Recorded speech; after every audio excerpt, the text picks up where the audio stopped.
This is the all new Kawasaki KRX 1000. It comes standard with full doors. And then you see you got a tilt steering wheel, you got these nice seats. I mean, this thing comes loaded. And the floorboards are completely sealed except for this right there that pops out. LCD screen, tilt steering wheel, a set of cup holders in the front, and there's even a set in the back, and there's even one on the passenger side door.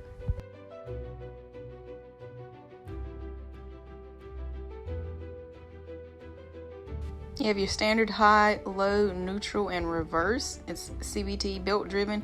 Your two-wheel drive, four-wheel drive, and locker. This actually comes with a locker.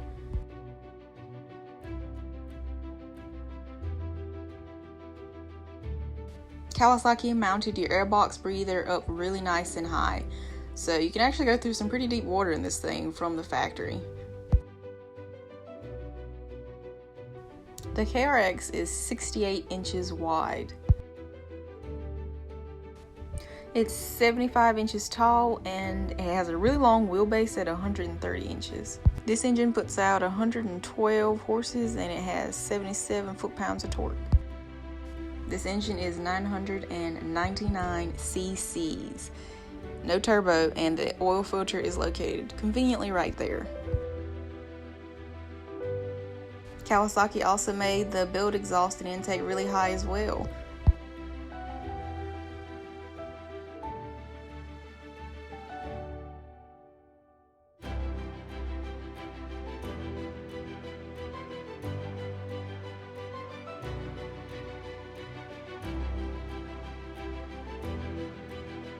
This thing comes stock with 31-inch Maxxis carnivores and Fox shocks, front and rear adjustable. The floorboards are actually metal and they're not plastic, so they won't fade, and hopefully metal and sticks won't be coming up through the floorboards like on some other models. LED headlights as well, which I will probably assume are going to be really bright.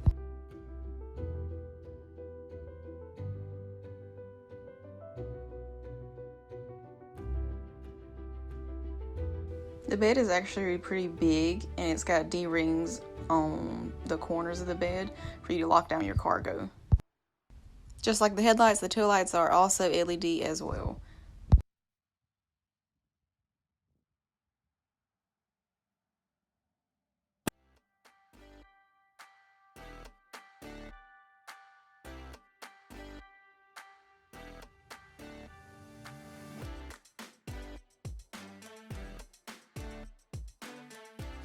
I mean, this thing just looks nice, refined, and mean. I'm looking at this one particularly at Fox's Motorsports in Roxborough, North Carolina.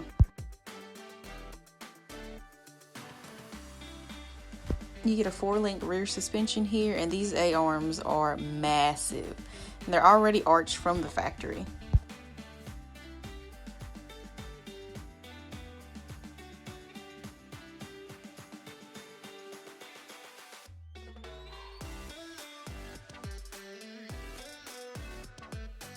Again, this is a tilt steering wheel. Both seats actually slide back and forth and they're adjustable, and there's actually rear storage room behind each seat, even when they're all the way back.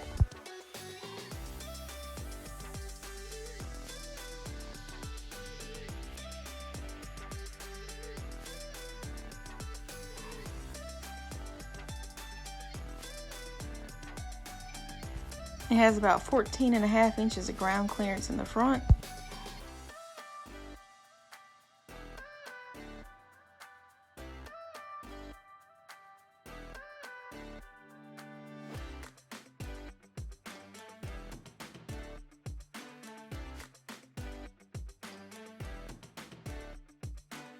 There's 21 inches of wheel travel in the rear and 19 inches of wheel travel in the front.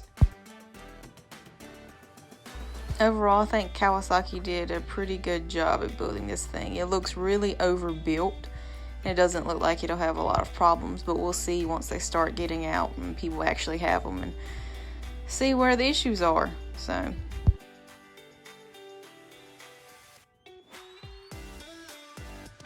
Another thing I noticed is they already have these cutout pockets for speakers is what it looks like.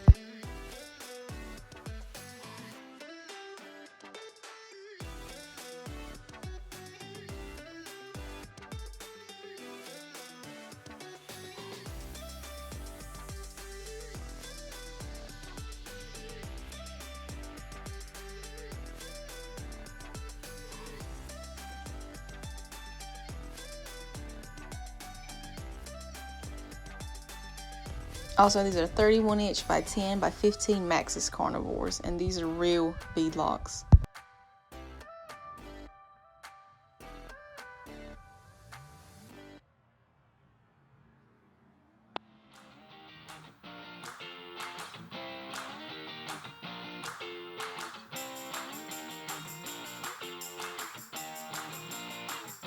The front differential is also pretty big, looks actually very strong and sturdy.